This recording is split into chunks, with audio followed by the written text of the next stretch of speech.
Two শতাব্দী রান্নাঘর মজাদার recipe এঁচোড় বিরিয়ানি। এখন এঁচোড়গুলো বেশ মোটা যে পাওয়া যাচ্ছে, একটু ভিতরে শক্ত শক্ত বীজও থাকছে। এই রকম শক্ত এঁচোড়ে কিন্তু এঁচোড় বিরিয়ানি ভীষণ সুন্দর লাগে। তো একদম সহজেই বাড়িতে থাকা সহজ উপকরণ দিয়েই কিন্তু তৈরি হয়ে যায় এঁচোড় বিরিয়ানি। আমি এঁচোড়গুলোকে কেটে নিয়েছি ভালো করে, তারপরে হাফ আমি এখানে ভাপিয়ে নিয়েছি, তার সঙ্গে ডুমো করে আলু নিয়েছি, যেমন বিরিয়ানিতে লাগে আর কি। সবাই চিকেন বিরিয়ানি খাই, সব সময় মাটন বিরিয়ানি খাই, আমরা নিরামিষও কিছু বিরিয়ানি নিশ্চয়ই নিরামিষাশীদের জন্য বানাতেই পারি। এখানে দই, হলুদ, লঙ্কা গুঁড়ো, নুন দিয়ে একটা আমি দইয়ের মিশ্রণ তৈরি করছি, যেটা আমি এঁচোড়টা রান্নাতে দেব, তাহলে কিন্তু খুব স্বাদের হবে।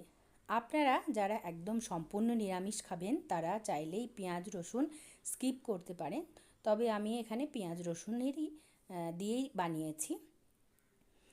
তো এবার আমি এখানে পেঁয়াজগুলো একটু লম্বা করে কুচিয়ে নিয়েছি, সেগুলো আমি ভালো করে ভেজে নিচ্ছি। ভেজে একটা বেরেস্তা আমি এখানে প্রথমে তৈরি করে নেব। বিরিয়ানিতে বেরেস্তা না থাকলে বিরিয়ানিটা বেশ ভালো লাগে না, তো ওই জন্য বেরেস্তা দিয়েছি।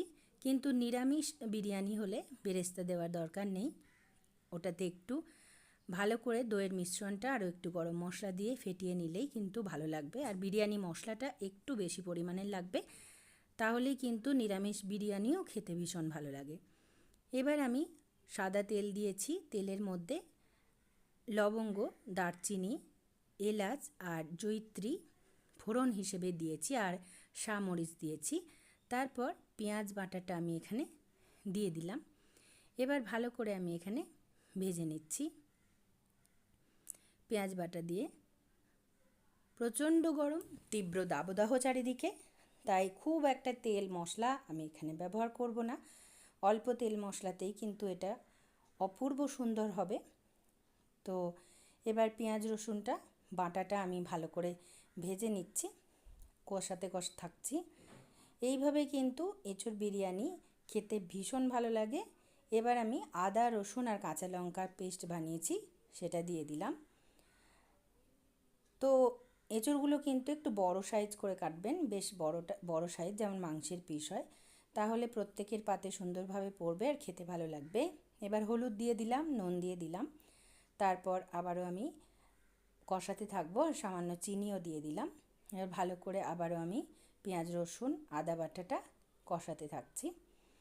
এইভাবে যতক্ষণ কাঁচা গন্ধটা চলে যাবে ততক্ষণ আমি এই রান্নাটা কষাতে থাকবো।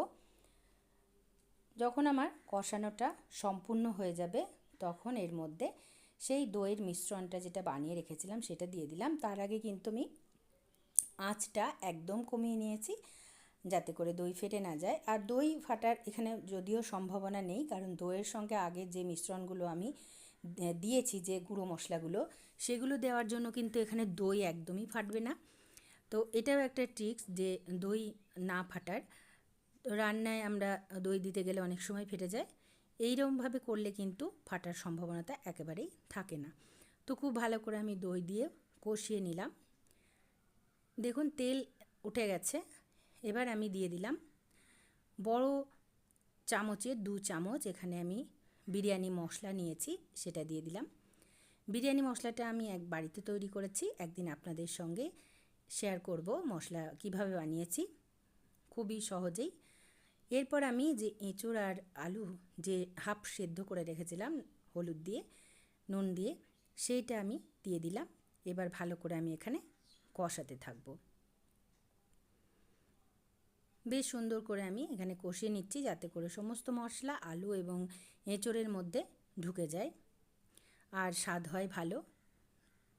একদম মাংসের মতোই কিন্তু স্বাদ হবে এঁচোড়ের। তো এবার আমি যে কাপে করে মেপে চাল দিয়েছি সেই কাপেরই জল দিয়ে দেব। আমি এখানে বাসমতি রাইস যত কাপ নিয়েছি তত কাপই আমি এখানে, তত ডবল কাপ আমি এখানে জল দিয়ে দিচ্ছি, মানে 1 কাপ চালে 2 কাপ জল এরকম। আর লাস্টে জলের বদলে 1 কাপ আমি দুধ দিয়ে দেবো, যাতে করে খুব ঝরঝরে হবে বিরিয়ানিগুলো। পোলাও, ফ্রাইড রাইস, বিরিয়ানি সবেতেই আমি এভাবে দুধ দিয়ে থাকি একটু, তাহলে কিন্তু খুব ঝরঝরে হয়। এবার আমি আর চাল আমি এখানে basmati India Gate basmati rice নিয়েছি, সেটা কিন্তু আমি কিছুক্ষণ ভিজিয়ে রেখেছি। 3 কাপ পরিমাণে আমি এখানে চাল নিয়েছিলাম আর 6 কাপ পরিমাণে এখানে আমি জল দিলাম।